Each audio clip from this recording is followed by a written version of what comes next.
Hello everyone, ਅੱਜ ਅਸੀਂ ਗੱਲ ਕਰਾਂਗੇ ਲਿਸਨਿੰਗ ਦੇ ਸੈਕੰਡ ਲਾਸਟ ਪਾਰਟ ਹਾਈਲਾਈਟ ਇਨ ਕਰੈਕਟ ਵਰਡਸ ਦੀ। ਬਹੁਤ ਜ਼ਿਆਦਾ ਇੰਪੋਰਟੈਂਟ ਇਹ ਟਾਸਕ ਹੈਗਾ ਆ।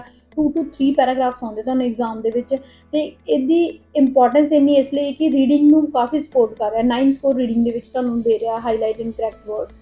ਓਕੇ, ਤਾਂ ਇਹਨੂੰ ਤੁਸੀਂ ਇੰਪਰੂਵ ਕਿੱਦਾਂ ਕਰਨਾ ਹੈ? ਬਹੁਤ ਈਜ਼ੀ ਟਾਸਕ ਹੋਣ ਕਰਕੇ ਸਟੂਡੈਂਟਸ ਇਗਨੋਰ ਕਰਦੇ ਆ, ਬਟ ਐਗਜ਼ਾਮ ਦੇ ਵਿੱਚ ਕੀ ਹੁੰਦਾ ਆ ਕਿ ਤੁਸੀਂ ਵਰਡ ਸਕਿਪ ਕਰ ਜਾਂਦੇ ਹੋ ਜਾਂ ਤੁਸੀਂ ਕੀ ਆ ਨੈਗੇਟਿਵ ਹੋ ਜਾਂਦੇ ਹੋ। ਇੱਕ ਵੀ ਤੁਹਾਡਾ ਨੈਗੇਟਿਵ ਲੱਗਾ ਤਾਂ ਤੁਹਾਡੇ ਰੀਡਿੰਗ ਦੇ ਵਿੱਚੋਂ ਸਕੋਰ ਡਾਊਨ ਹੋਣਗੇ, ਐਜ਼ ਵੈਲ ਐਜ਼ ਤੁਹਾਡੀ ਓਵਰਆਲ ਸਕਿੱਲ ਦੇ ਵਿੱਚੋਂ ਸਕੋਰ ਡਾਊਨ ਹੋਣਗੇ। ਕਈ ਵਾਰ ਬੱਚਿਆਂ ਦੇ ਕੁਐਸਚਨ ਹੁੰਦਾ ਕਿ ਮੈਮ ਓਵਰਆਲ ਤਾਂ ਮੇਰੇ 60 ਬਣਦੇ ਆ, ਬਟ ਤੁਸੀਂ ਦੇਖੋਗੇ ਤਾਂ ਉਹਨਾਂ ਨੇ ਮੈਨੂੰ 59 58 ਦਿੱਤੇ ਹੋਏ। ਉਹਦਾ ਰੀਜ਼ਨ ਇਹੀ ਹੈ ਕਿ ਕਿਤੇ ਨਾ ਕਿਤੇ ਤੁਸੀਂ MCQs ਦੇ ਵਿੱਚ ਜਾਂ ਹਾਈਲਾਈਟ ਇਨਕਰੈਕਟ ਵਰਡਸ ਦੇ ਵਿੱਚ ਨੈਗੇਟਿਵ ਲਗਾਇਆ ਹੁੰਦਾ, ਉਸ ਕਰਕੇ ਤੁਹਾਡੀ ਮਾਰਕਿੰਗ ਨੈਗੇਟਿਵ ਹੋ ਜਾਂਦੀ ਹੈ, ਇਨੇਬਲਿੰਗ ਸਕਿੱਲਸ ਦੇ ਵਿੱਚੋਂ ਸਕੋਰ ਡਾਊਨ ਚੱਲ ਜਾਂਦੇ ਆ। ਤਾਂ ਹੁਣ ਕੀ ਹੈ, ਹਾਈਲਾਈਟ ਇਨਕਰੈਕਟ ਵਰਡਸ ਲਈ ਆਪਣੇ ਆਪ ਨੂੰ ਪ੍ਰਪੇਅਰ ਕਿੱਦਾਂ ਕਰਨਾ ਹੈ?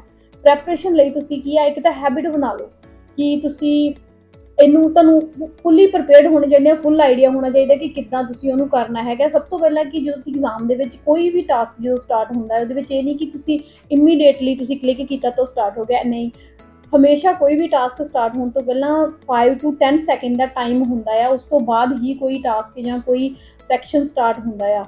ਹਾਈਲਾਈਟ ਇਨਕਰੈਕਟ ਵਰਡਸ ਆਉਂਦੇ ਜਦੋਂ ਐਗਜ਼ਾਮ ਦੇ ਵਿੱਚ, ਉਸ ਤੋਂ ਪਹਿਲਾਂ ਤੁਹਾਡੇ ਕੋਲ 5 to 10 ਸੈਕਿੰਡ ਦਾ ਟਾਈਮ ਹੁੰਦਾ। ਤੁਸੀਂ ਬੜੇ ਆਰਾਮ ਨਾਲ ਆਪਣੇ ਆਪ ਨੂੰ ਰਿਲੈਕਸ ਕਰੋ। ਫਸਟ 2 ਲਾਈਨਸ ਤੁਸੀਂ ਰੀਡ ਕਰ ਸਕਦੇ ਹੋ 10 ਸੈਕਿੰਡ ਦੇ ਵਿੱਚ। ਤੇ ਜੇ ਤੁਸੀਂ ਫਸਟ ਲਾਈਨ ਜਾਂ ਫਸਟ 2 ਲਾਈਨਸ ਐਗਜ਼ਾਮ ਦੇ ਵਿੱਚ ਰੀਡ ਕੀਤੀਆਂ ਹੋਈਆਂ ਪੈਰਾਗ੍ਰਾਫਸ ਦੀਆਂ, ਤਾਂ ਉਹਦੇ ਨਾਲ ਕੀ ਤੁਸੀਂ ਥੋੜਾ ਜਿਹਾ ਫੈਮਲੀਅਰ ਹੋ ਜਾਂਦੇ ਹੋ ਟਾਸਕ ਦੇ ਨਾਲ। ਤਾਂ ਤੁਸੀਂ ਕੀ ਕਰਨਾ ਹੈਗਾ, ਤੁਸੀਂ ਪਹਿਲੀਆਂ ਲਾਈਨਸ ਰੀਡ ਕੀਤੀਆਂ, ਉਸ ਤੋਂ ਬਾਅਦ ਤੁਸੀਂ ਉਹਨੂੰ ਸਟਾਰਟ ਕੀਤਾ ਹੈ ਨਾ। ਜਦੋਂ ਤੁਸੀਂ ਸਟਾਰਟ ਕੀਤਾ ਤੁਸੀਂ ਵਰਡ ਟੂ ਵਰਡ ਜਾ ਸਕਦੇ ਹੋ। ਉਹ ਹੈਬਿਟ ਤੇ ਡਿਪੈਂਡ ਕਰਦਾ। ਕੁਝ ਬੱਚੇ ਵਰਡਸ ਟੂ ਵਰਡ ਮਾਊਸ ਲੈ ਕੇ ਆਉਂਦੇ, ਕੁਝ ਬੱਚੇ ਲਾਈਨ ਟੂ ਲਾਈਨ ਲੈ ਕੇ ਆਉਂਦੇ। ਕੋਸ਼ਿਸ਼ ਕਰੋ ਕਿ ਲਾਈਨ ਟੂ ਲਾਈਨ ਮਾਊਸ ਹੋਵੇ ਤੁਹਾਡਾ। ਤੁਹਾਡੀ ਆਈ ਮੂਵਮੈਂਟ ਵਰਡਸ ਦੇ ਨਾਲ ਹੋਣੀ ਚਾਹੀਦੀ ਆ। ਤੇ ਤੁਹਾਨੂੰ ਕੋਈ ਵੀ ਵਰਡ ਪਤਾ ਲੱਗ ਗਿਆ ਕਿ ਇੱਥੇ ਆ, ਉੱਥੇ ਇਮੀਡੀਏਟਲੀ ਤੁਸੀਂ ਕਲਿੱਕ ਕਰ ਸਕਦੇ ਹੋ। ਅਦਰਵਾਈਜ਼ ਜੇ ਤੁਹਾਡੇ ਤੋਂ ਨਹੀਂ ਵੀ ਕਲਿੱਕ ਹੋਇਆ, ਕੋਈ ਇਸ਼ੂ ਨਹੀਂ ਹੈਗਾ, ਕਿ ਤੁਹਾਨੂੰ ਪਤਾ ਤਾਂ ਹੈਗਾ ਨਾ ਕਿ ਇਹ ਵਰਡ ਸੀਗਾ, ਤੁਸੀਂ ਆਪਣੇ ਨੈਕਸਟ ਤੇ ਕਨਸੈਂਟਰੇਟ ਕਰੋ, ਉਹਨੂੰ ਬਾਅਦ ਚ ਕਲਿੱਕ ਕਰ ਸਕਦੇ ਹੋ, ਹਨਾ। ਤਾਂ ਹੁਣ ਮੈਂ ਤੁਹਾਨੂੰ 2 ਤੋਂ 3 ਪੈਰਾਗ੍ਰਾਫਸ ਕਰਕੇ ਦਿਖਾਉਣੀ ਹੈ ਕਿ ਤੁਸੀਂ ਐਗਜ਼ਾਮ ਦੇ ਵਿੱਚ ਉਹਨੂੰ ਕਿੱਦਾਂ ਪਰਫਾਰਮ ਕਰਨਾ ਹੈ। ਓਕੇ, ਤਾਂ ਸਭ ਤੋਂ ਪਹਿਲਾਂ ਕੀ ਹੈਗਾ ਆ, ਪੈਰਾਗ੍ਰਾਫ ਜਿੱਦਾਂ ਸਟਾਰਟ ਹੁੰਦਾ ਹੈ, ਉਹਦੇ ਲਈ ਤੁਹਾਡੇ ਕੋਲ ਟਾਈਮ ਹੈਗਾ। ਤੁਸੀਂ 2 ਲਾਈਨਸ ਨੂੰ ਜਾਂ 1 ਲਾਈਨ ਨੂੰ ਥੋੜਾ ਰੀਡ ਕਰ ਲਓ ਤਾਂ ਕਿ ਤੁਸੀਂ ਟਾਸਕ ਦੇ ਨਾਲ ਫੈਮਲੀਅਰ ਹੋ ਜਾਓ, ਹਨਾ। And that's an important aspect. As you alluded to earlier, we've previously done work which has proven that in some situations, even people whose blood pressure is not high can benefit from blood pressure lowering therapy. So in this study, the main reason that we included patients was because of diabetes. We didn't care what their blood pressure was, whether it was high or low. And our objective was to see whether or not lowering average or below average blood pressure in diabetics was beneficial, and the results suggested that irrespective of whether your blood pressure was high or low, if you had diabetes, you benefited.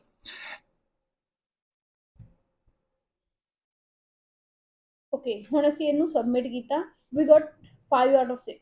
okay, but ਜੇ ਅਸੀਂ ਬਹੁਤ panic ਹੋ ਜਾਾਂਗੇ ਜਾਂ ਕੁਛ ਵੀ ਹੋ ਜਾਊਗਾ ਤਾਂ ਸਾਡੇ ਤੋਂ ਨੈਗੇਟਿਵ ਮਾਰਕਿੰਗ ਹੋ ਸਕਦੀ, ਸਾਡੇ ਤੋਂ ਨੈਗੇਟਿਵ ਲੱਗ ਸਕਦਾ। ਉਹਦੇ ਨਾਲ ਨੈਗੇਟਿਵ ਮਾਰਕਿੰਗ ਹੋ ਕੇ ਸਾਡੀ ਲਿਸਨਿੰਗ ਐਜ਼ ਵੈਲ ਐਜ਼ ਸਾਡੀ ਰੀਡਿੰਗ ਦੇ ਵਿੱਚ ਸਕੋਰ ਡਾਊਨ ਚੱਲ ਜਾਂਦੇ ਆ। ਤੁਸੀਂ ਬੜੇ ਰਿਲੈਕਸ ਰਹਿਣਾ, ਕੋਈ ਇਸ਼ੂ ਨਹੀਂ, ਤੁਹਾਡਾ ਇੱਕ ਹੀ ਸਕਿਪ ਹੋਇਆ। ਬਟ ਜੇ ਤੁਸੀਂ ਬਹੁਤ ਜ਼ਿਆਦਾ ਵਰਡਸ ਨੂੰ ਲਗਾ ਦੋਗੇ, ਤੁਸੀਂ ਆਪਣੇ ਡਾਊਟ ਵਾਲੇ ਵਰਡਸ ਨੂੰ ਵੀ ਕਲਿੱਕ ਕਰੋਗੇ, ਤਾਂ ਉਹਦੇ ਨਾਲ ਤੁਹਾਡੀ ਨੈਗੇਟਿਵ ਮਾਰਕਿੰਗ ਹੋ ਸਕਦੀ ਆ। Okay, we will try one another. So we will try another one. In this case we will change a speed. Okay, so in exam the speed, normal speed is 1 or 0.8. okay, but you must prepare for 1.2 1.5 as well. okay, ਕਦੇ ਵੀ ਹੋ ਸਕਦਾ ਹੈ, speed ਜ਼ਿਆਦਾ ਵੀ ਹੋ ਸਕਦਾ ਹੈ। ਤੁਸੀਂ ਆਪਣੇ ਆਪ ਨੂੰ ਫੁੱਲੀ ਪ੍ਰਪੇਅਰਡ ਰੱਖਣਾ ਹੈ ਕਿ ਜਿੰਨੀ ਵੀ ਸਪੀਡ ਹੋਊਗੀ ਅਸੀਂ ਮੈਨੇਜ ਕਰ ਲਾਂਗੇ। okay, so now the speed is 1.2. okay, let's start. What's an article? I was asking myself this very question in the post office yesterday, standing in line waiting to sign for, as it so happens, an article. A postal article, not the postal article. Now before we get ahead of ourselves, an article in English is a word that precedes a noun and simply indicates specificity. This sounds quite complicated, and to be honest, it's quite complicated to say without spraying everyone within 15 feet, but the concept's quite simple. The definite article in English is the word the and indicates a specific thing or type. For example, the train is an hour late. By contrast, the indefinite article in English is any of the words a, an, or some, and the indefinite article indicates a non-specific thing. For example, would you please pass me an apple? We always precede a word with a if it doesn't start with a vowel sound. For example, take a hike. I'm spending a weekend at Bernie's, or there's a knight in shining armor.